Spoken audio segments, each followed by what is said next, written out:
Desde os anos 20, o rio Potengi já recebia aviões de correspondência ou era ponto de pouso para alguns aventureiros dos ares. Aqui passou a ser um ponto onde você regularmente podia ver avião subindo e descendo nos horários marcados. A partir de 28, 29, quando essas empresas, a francesa, a alemã e a americana, se estabeleceram aqui comercialmente e tinham voos regulares. Então o cara sabia, tal hora de tal dia o avião vai subir ou vai chegar. Então você podia parar e olhar e esperar que ele vinha. Para alguns historiadores, o Potengi teria sido ponto de pouso para Antoine de Saint-Exupéry, um viajante dos ares e escritor da fábula O Pequeno Príncipe.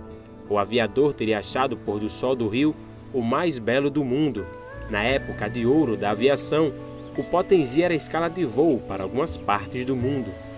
No início do século XX, o nosso rio Potengi foi usado por as grandes empresas aéreas da Europa, amerrissavam no rio Potengi na época dos hidroaviões, né? Faziam a ligação Itália, Natal, Buenos Aires. Mas foi só a partir da Segunda Guerra Mundial que o Potengi passou a exercer um importante papel contra o eixo, liderado pelos alemães. Com a chegada dos americanos às margens do rio Potengi e a entrada do Brasil na Segunda Guerra Mundial, em 1942, o rio se tornou um ponto estratégico em meio ao conflito. Quando Getúlio e Vargas se encontram aqui em Natal, já estava tudo combinado, tudo estabelecido, tudo funcionando.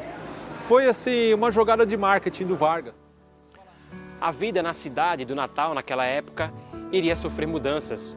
O comportamento dos natalenses iria se adaptando e agregando novos costumes à sua identidade. Mesmo o Alecrim, né, que era um bairro que estava e que cresceu muito durante a Segunda Guerra, porque lá tinha a base naval, né, a base Almirante Ariparreira, né?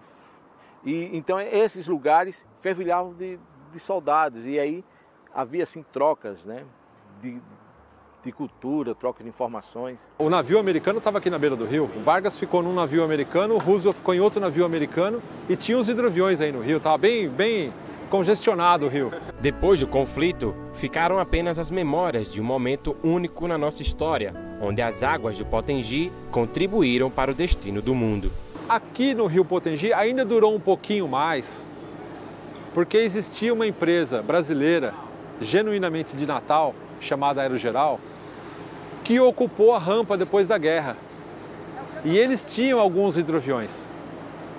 Então aqui em Natal, ainda por algum tempo, e algumas outras cidades do Brasil, por algum tempo, ainda se viu hidroaviões no rio. 25 anos após o fim da Segunda Guerra Mundial, a primeira ponte sobre o rio faz com que a travessia pelas águas fiquem menos importantes. O rio Potengi volta a ser invisível. O impacto na economia não é mais o mesmo de décadas atrás. O charme dos navios americanos ficou para trás. Mas as futuras gerações do Potengi ainda o encontram nessas águas motivos para se renovarem. É o que veremos na reportagem de amanhã.